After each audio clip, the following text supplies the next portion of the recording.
हाय दोस्तों, कैसे हैं आप सभी। मैं डॉक्टर आनंद व्यास फिर से अपने YouTube चैनल पर आप सभी का स्वागत कर रहा हूं और आशा कर रहा हूं सभी ठीक है, मस्त हैं, एंजॉय कर रहे हैं। तो मैं आ चुका हूं अंतिम प्रहार सीरीज के ऊपर। जी हाँ, 10th क्वेश्चन, ये मोस्ट इंपॉर्टेंट, सॉरी माफी चाहूंगा, 11वां मोस्ट इंपॉर्टेंट क्वेश्चन होने वाला है। 11 मोस्ट इंपॉर्टेंट क्वेश्चन अपन देखने वाले हैं। 10 के वीडियो भी बन चुके हैं, ऑलरेडी अपलोडेड भी हो चुके हैं, आपने अभी तक देख लिए होंगे। तो 11 आउट ऑफ 14 की सीरीज होने वाला। लास्ट 4 मोस्ट इंपॉर्टेंट क्वेश्चन कौन से हैं, जल्दी से देख लेते हैं। 11 क्वेश्चन आ रहा है निकलकर इकोनॉमिक वैल्यू एडेड मेथड। कौन सा method? Economic value added method. क्या है ये, क्या होता है बेसिकली? जब इकोनॉमिक वैल्यू एडेड मेथड क्या है, इसकी थोड़ा सा अपन इसकी टर्मिनोलॉजी समझ लेते हैं कि इकोनॉमिक वैल्यू एडेड मेथड जो है ये हम कब यूज करते हैं, जब हमको कंपनी की, ऑर्गेनाइजेशन की परफॉर्मेंस चेक करनी होती है। क्या चेक करनी होती है? परफॉर्मेंस चेक करनी होती है कि उस ऑर्गेनाइजेशन ने अच्छा वर्क करा है कि नहीं करा है। और इसके अंदर हम वेटेड एवरेज कैलकुलेट करते हैं। कौन सा एवरेज कैलकुलेट करते हैं? Weighted average. अब ये एवरेज, सिंपल एवरेज और वेटेड एवरेज में डिफरेंस क्या है? जैसे कि अपन सिंपल एवरेज कैलकुलेट करते हैं, तो जैसे मैं कुछ फिगर लेता हूं सिंपल के अंदर, 2, 3, 4 है ना, 2, 3, 4 और यहां पे अपन ले लेते हैं 6 और इसका एवरेज कैलकुलेट करते हैं। तो यहां पर आ गया 5 और 10, 20 डिवाइड बाय 4। ये एवरेज कैलकुलेट करना आप सबको आता होगा, इसको सिंपल एवरेज बोलते हैं, ठीक है।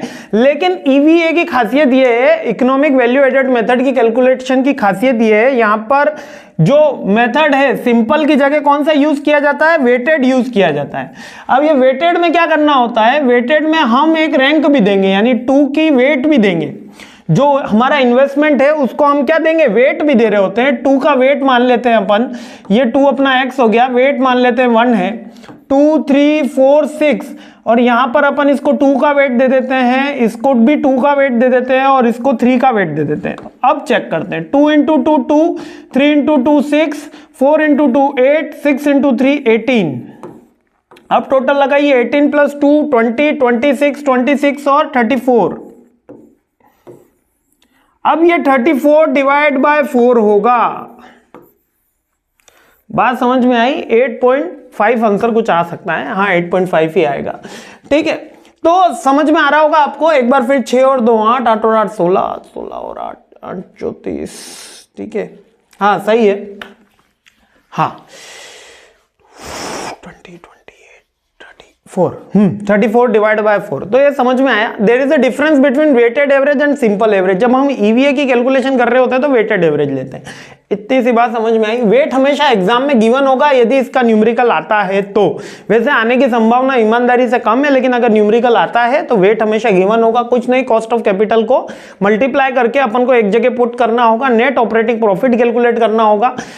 ऑपरेटिंग प्रॉफिट में से टैक्स माइनस कर देंगे तो net operating profit after tax आ जाएगा, आपको वही चाहिएगा, ठीक है। अब अपन ये बेसिक कंसेप्ट समझ में आ गया कि ऑर्गेनाइजेशन की परफॉर्मेंस चेक करने के लिए अपन इकोनॉमिक वैल्यू एडेड मेथड का यूज करते हैं। इसके अलावा इसकी लिमिटेशन क्या है? ये हिस्टोरिकल डेटा पे बेस्ड होता है, पास्ट डेटा पे बेस्ड होता है, कैलकुलेशन होता है और फाइनेंशियल अकाउंटिंग के डिफरेंट टर्म्स होते हैं, डिफरेंट रूल्स होते हैं, इसलिए प्रभावित होता है कोई किस तरीके की अकाउंटिंग यूज कर रहा है, जो उसके डिफरेंट मेथड्स हैं, तो इसमें आंसर चेंज आ सकता है ना। हिस्टोरिकल डेटा पे है। और एडवांटेज क्या है? हमको बता सकता है कि ऑर्गेनाइजेशन ने अच्छा परफॉर्म करा है कि नहीं करा है और किस एरिया में रेक्टिफिकेशन की जरूरत है। सिंपल है। और अब बुकिश लैंग्वेज में इसको क्या बोलते हैं? बुकिश लैंग्वेज में क्या लिखा है? Incremental difference in the rate of return over a company cost of capital. यानी कि जो कंपनी की कॉस्ट ऑफ कैपिटल है उसमें इंक्रीमेंटल डिफरेंस क्या है? Essentially it use to measure the value of company generated the fund invested. जो company ने फंड इन्वेस्ट करा है उससे क्या वैल्यू जनरेट हो रही है, उसके लिए अपन ये यूज करते हैं। और याद रखिएगा ये पॉजिटिव में आता है तभी हम किसी कंपनी में इन्वेस्ट करते हैं।